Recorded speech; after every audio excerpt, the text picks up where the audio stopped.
नमस्कार, आप देख रहे हैं श्री तालकौर। इस वक्त पानीपत से आप बड़ी खबर देख पा रहे हैं कि पानीपत के अर्जुन नगर में 3 बच्चे जो है छत पर पतंग उड़ा रहे थे, खेल रहे थे और उसी वक्त वो हाई टेंशन तारों की चपेट में आ जाते हैं, जिसमें तीनों बच्चे जो हैं झुलस गए और तीनों बच्चों में से 11 साल का 5वीं क्लास का जो बच्चा है, छात्र है दीपांशु, उसकी इलाज के दौरान जो है मौत हो गई। हालांकि परिजनों का ये कहना है कि जिस तरह से उसका इलाज अस्पताल में मिलना चाहिए था, वो इलाज नहीं मिल पाया, जिसके चलते चाहे चंडीगढ़ की बात करें या अलग-अलग जहाँ भी ये गए इलाज करवाने के लिए, लेकिन व्यवस्थाएं ठीक नहीं थी। जो सेवाएं मिलनी चाहिए स्वास्थ्य विभाग की तरफ से, वो सेवाएं नहीं मिल पाई, जिसके चलते दीपांशु ने जो है वो इलाज के दौरान दम तोड़ दिया। वहीं जो स्थानीय लोग हैं उनका ये कहना है कि जो हाई टेंशन तार है वो छतों के ज़्यादा नज़दीक है और नीचे होने के चलते आए दिन इस तरह से हादसे होते हैं।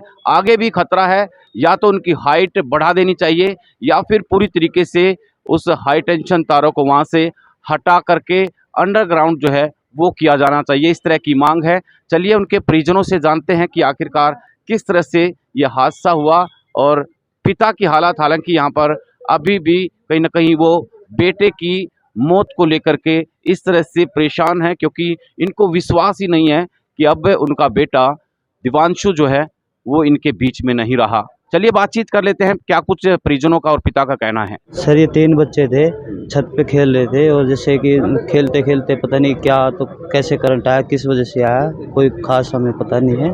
और लेकिन ज़्यादा ही दिक्कत है थी लड़के को। और रोहतक पीजीआई में भी मतलब जो ट्रीटमेंट होता है ना, अगर 10% भी देख लेते वो हो जाता जी ठीक। इलाज नहीं मिल पाया जी इनको। उन्होंने रात को चंडीगढ़ का रेफर लिख दिया। चंडीगढ़ में पूरी रात ऐसे परेशान रहे हैं, वहाँ भी एडमिट नहीं किया उन्होंने। पहले कागज़ पूरे करवाते रहे, पहले कागज़ लाओ, ये लाओ, एक अगर एक अक्षर भी गलत था उसको भी दोबारा ठीक करवाया। दौड़ाते थे, बहुत ज़्यादा दौड़ाया उन्होंने। रोहतक में भी ऐसे ही सारा दिन परेशान होते थे। दीपांशु के हिसाब से और कौन बच्चे थे, कितने? ये 3 बच्चे थे सर ये। हाँ जी। कैसे हादसा कैसे हुआ पता होता? हादसा तो ये बस खेल रहे थे बच्चे, पतंग वगैरह उड़ा रहे थे और कुछ तारे भी नज़दीक हैं, तारों में ज़्यादा वो है, या तो उनको एक बार टाइट करवाओ। और हमें तो यही वो है जी, इनको टाइट हो जाए तो तार थोड़े बच्चों आगे खतरा थोड़ा ठीक हो जाए। मौसम भी खराब था। मौसम खराब था सर उस दिन। उन दूसरे बच्चों की हालत कैसी है वो? उनकी भी अभी तो घर पे हैं, बाकी 4-5 दिन ही पानीपत सिविल हॉस्पिटल में रहे हैं। उनको हाँ, उनको थोड़ी कम चोटें लगी है। पढ़ता था दीपांशु? हाँ जी पढ़ता था।